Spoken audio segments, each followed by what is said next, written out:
Good afternoon, and once more, I would like to welcome you to Catalyst for Catechists Training Center's seminar entitled Renew, Revive, Radiate, the Catechist's Second Pentecost.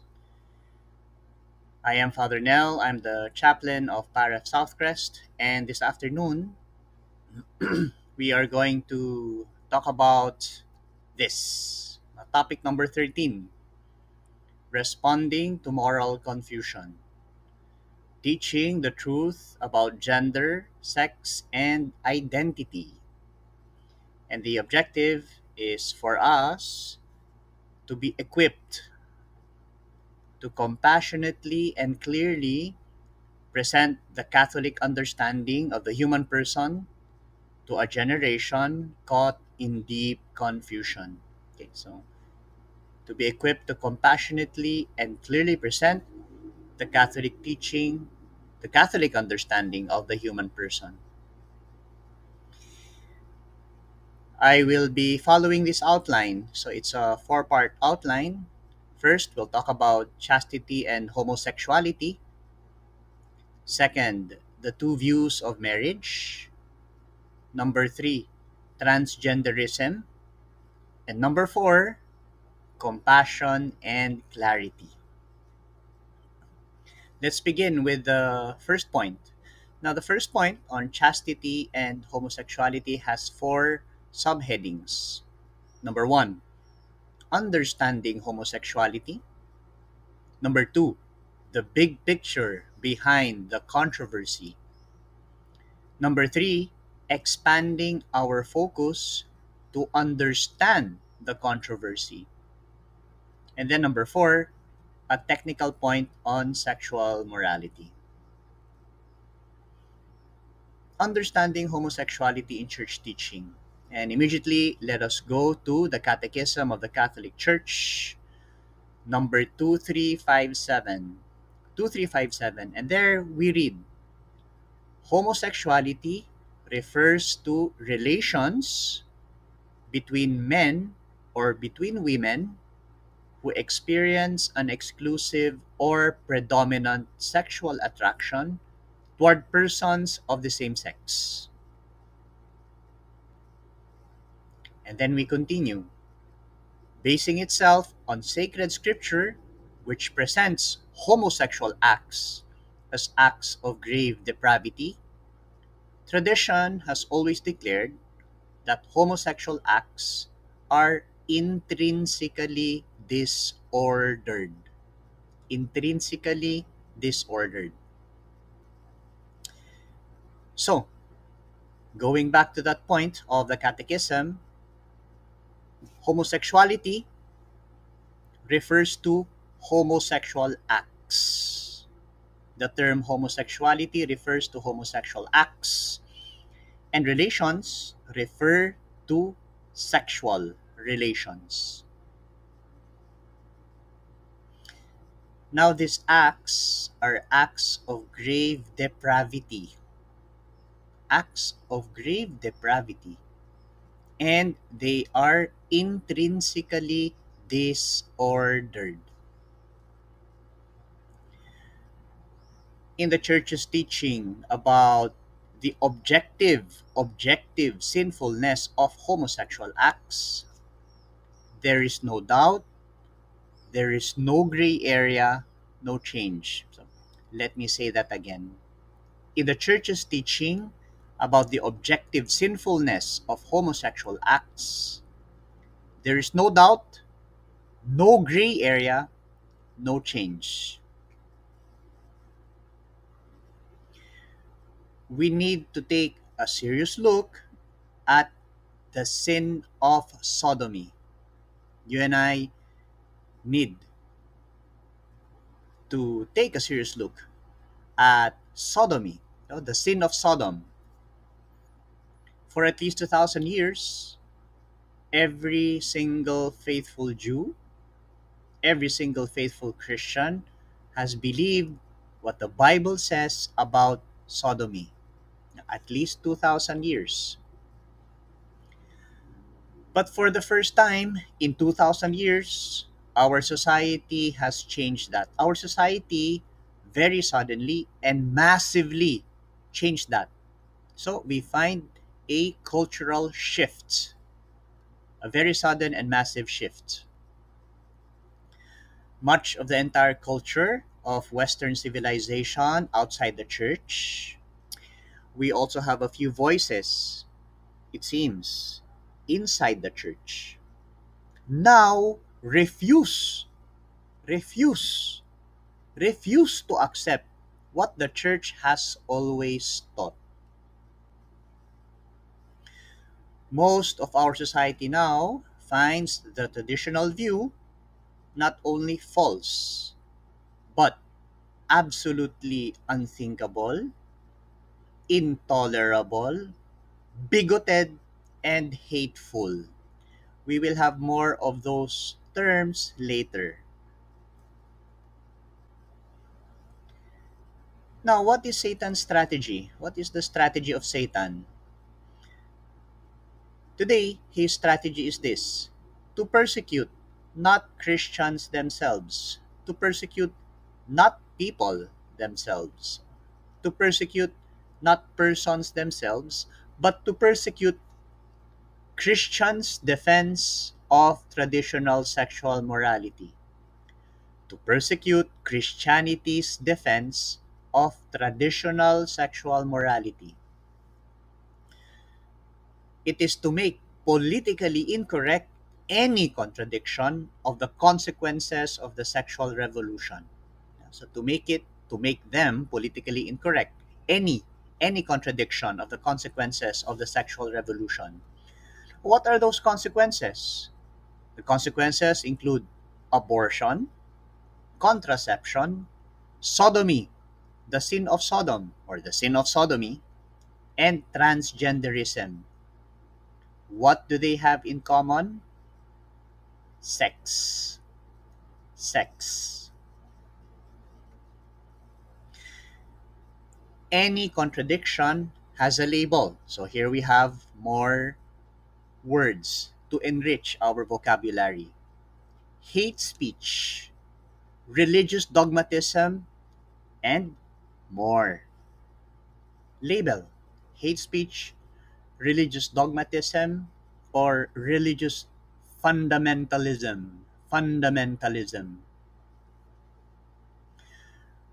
But in reality, it is only fidelity to any repetition of the 3,000-year-old Judeo-Christian tradition. Fidelity, or loyalty, or faithfulness. You and I appreciate what fidelity means. You and I appreciate what faithfulness means. You and I appreciate what loyalty means. So it is only fidelity to any repetition of the 3,000-year-old Judeo Christian tradition. Fidelity to tradition. Now we go to the second subheading: the big picture behind the controversy.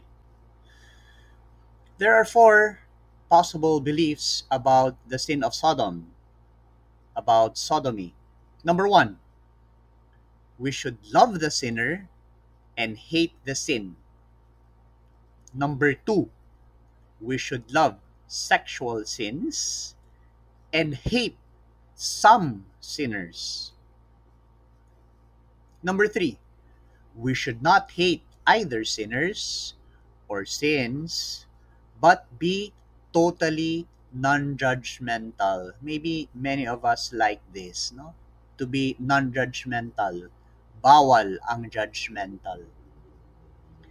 Number four, we should hate both sins and sinners. Let's go over these 4 points, these four beliefs briefly. Now, the first belief: the church has always taught that we should love the sinner and hate the sin. Let me repeat that. The church has always taught that we should love the sinner and hate the sin. Let me repeat that one more time. The church has always taught that we should love the sinner and hate the sin. So, we should love all sinners, whether homosexual or heterosexual. But we should hate all sins, both homosexual and heterosexual sins. That's the first belief.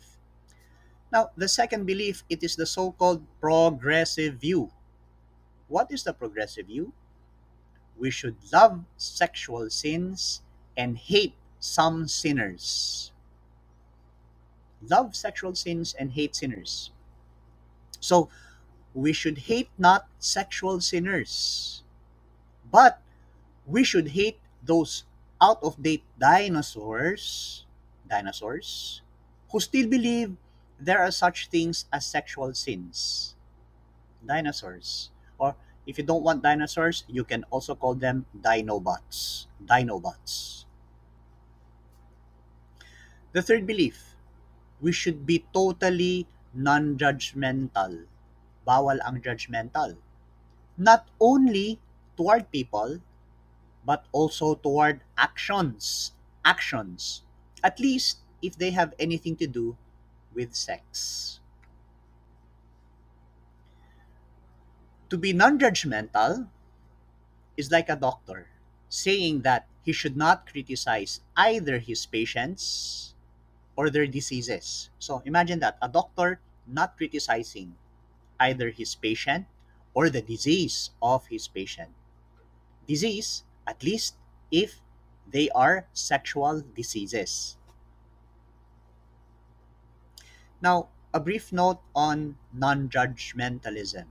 So, even when one is non judgmental, it is judgmental. Even when one is non judgmental, it is judgmental. Why? Non judgmentalism judges against all judgmental systems. And therefore, even when one is non judgmental, it is to be judgmental. However, however, improved psychological and biological knowledge requires us to be much less judgmental about the subjective culpability of homosexual persons. Now, the fourth belief, we should hate both sins and sinners. So, never love, never forgive. We are always at war, constantly at war. Now, this belief is almost never heard of anymore. But then, there is, it seems, there is a common misconception. Most non Catholics believe that the Catholic Church teaches the fourth idea. What is the fourth idea? That we should hate homosexual acts and those who engage in them. That belief is a big lie. That belief is a simple lie. That belief is a total lie. That belief is an absolute lie. It's a lie. The church teaches us that we must love everyone. Father, what does that mean? We should want the best for every single one. We now go to the third point, the third subheading, expanding our focus to understand the controversy. We go back to the next point in the catechism, no? Point number 2358. No? The number of men and women who have deep-seated homosexual tendencies is not negligible. This inclination, which is objectively disordered, constitutes for most of them, a trial. Now, these are very beautiful words.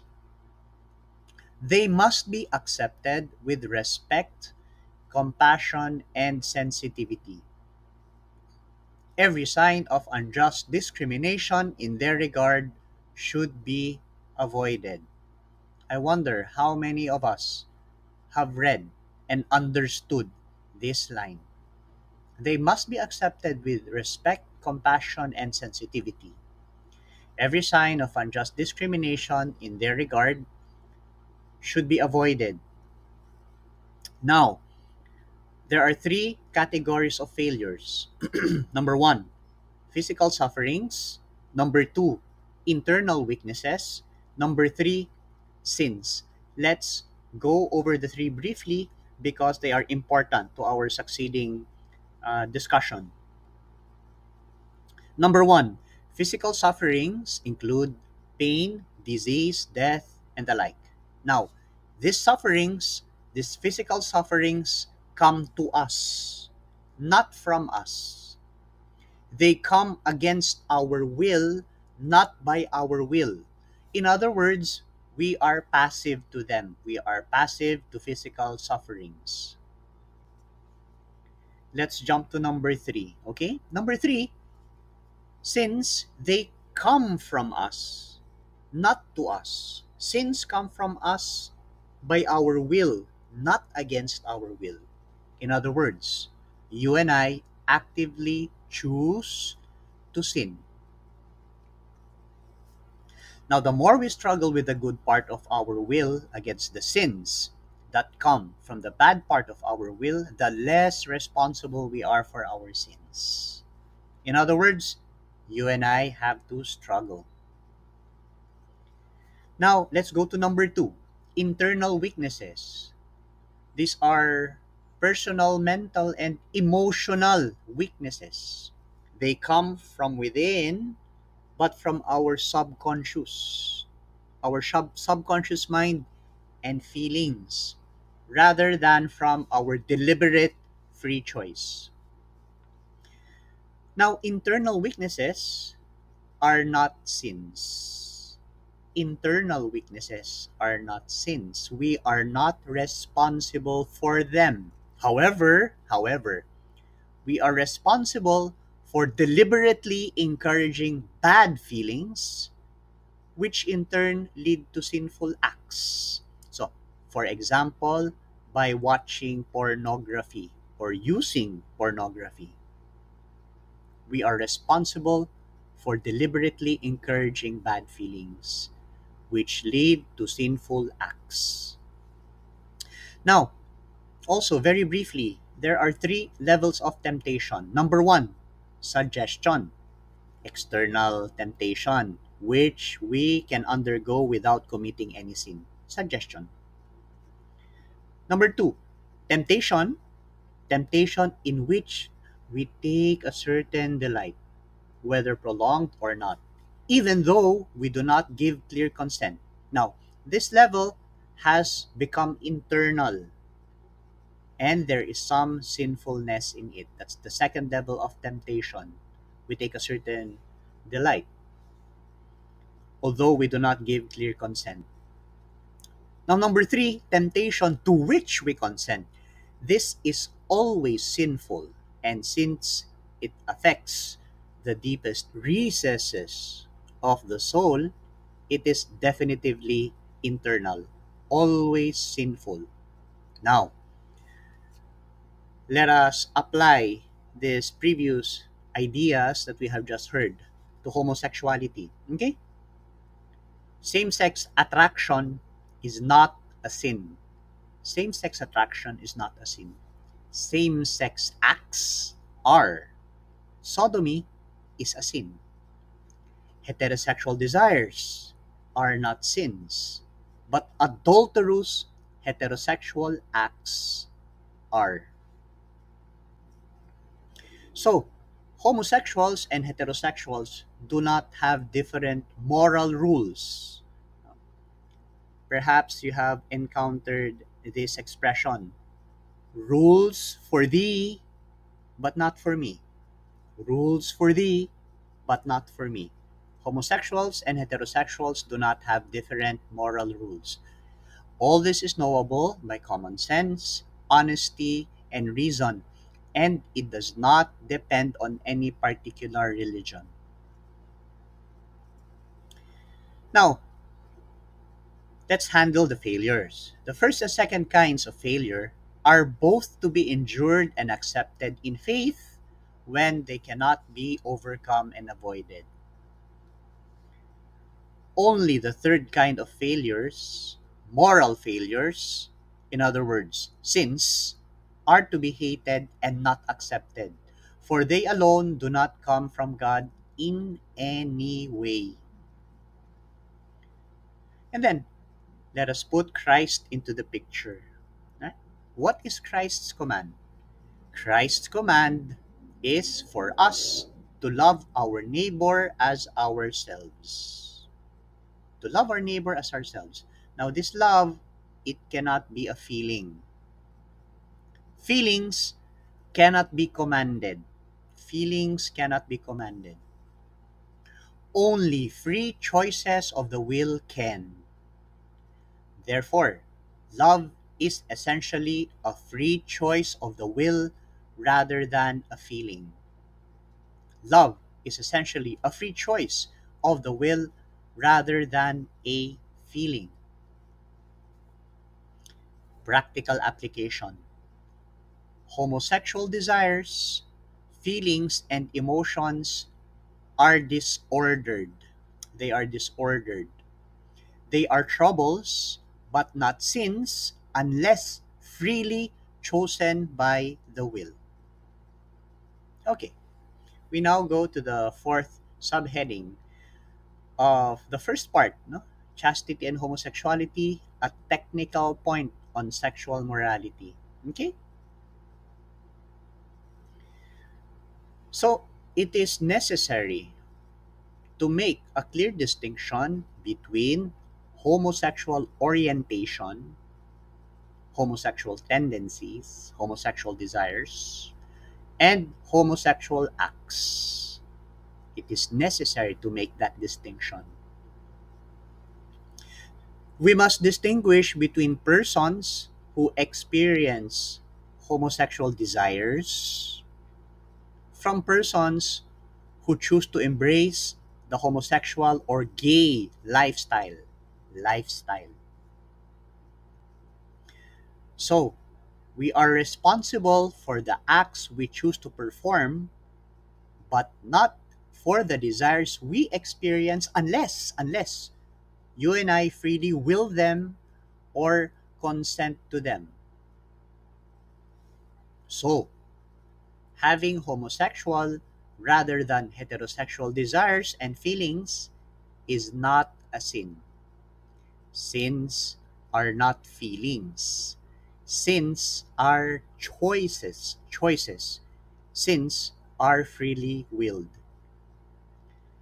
That is equally true of sexual sins and other sins. So, there are other kinds of sins aside from sexual sins, okay? So, that is equally true of sexual sins and other sins. And it is equally true for homosexuals and heterosexuals. Persons with homosexual desires did not choose to have those desires. Those desires are not sins, but acting on them is. Now, we have heterosexual parallels, no? So, just to extend or to make it to explain it better. Heterosexuals also have desires for sexual sins, heterosexual sins. And those desires are not sins. But the choice to act on them is. Now, homosexual desires are disordered, but they are not sins. Homosexual desires are disordered, but they are not sins. Now, I also want to make this clear. Now, I also want to make this clear. Now, I also want to make this clear. One should not feel threatened by the fact that the church labels homosexual desires disordered, intrinsically disordered. One should not feel threatened by the fact that the church labels homosexual desires intrinsically disordered. Why? We are all born with disordered desires. and we all have to tame and order them. We are all born with disordered desires. If I may, you will remember what our Lord told those men who were about to cast the stone to the woman who was caught in the act of adultery. What did our Lord say? Whoever does not have sin among you, be the first one to cast the stone. Everyone left. Everyone left, starting from those who are older, the eldest. Those are the ones who left. So, we are all born with disordered desires. But then, we all have to put them into order. Which brings us to the next point. Huh? The call, the invitation to chastity. So, homosexual persons are called to chastity, just as heterosexual persons are. Chastity. We are all called to chastity. Now, homosexual persons need the virtue of self control to conquer powerfully attractive desires for illicit pleasures, just as heterosexual persons do. We all need self control. And they can be serious and even saintly Christians, just as heterosexual persons can. So, the universal call to holiness is universal after all. The homosexual persons can be serious and even saintly Christians, just as heterosexual persons can.